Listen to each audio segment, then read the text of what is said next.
Eh, eh, lihat deh, ada kardus aneh di pojok sana. Kok bisa jerak-jerak sendiri ya? Serem banget. Jangan-jangan isinya. Oh, tunggu si Mimi, kucing oren pemberani kita.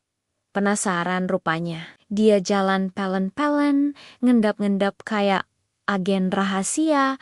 Wah, dia mulai deketin kardusnya tuh. Dilihatin, diendus-endus. Mimi kayaknya lagi mikir keras.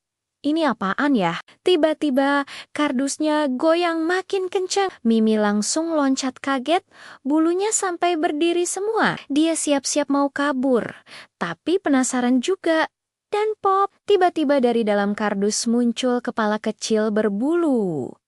Ya ampun, ternyata anak kucing. Lucu banget. Matanya masih biru. Mimi langsung bingung.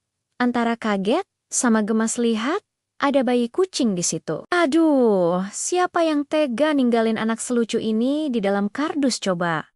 Bikin meleleh banget lihatnya. Jangan lupa subscribe ya buat lihat kelanjutan kisah mereka.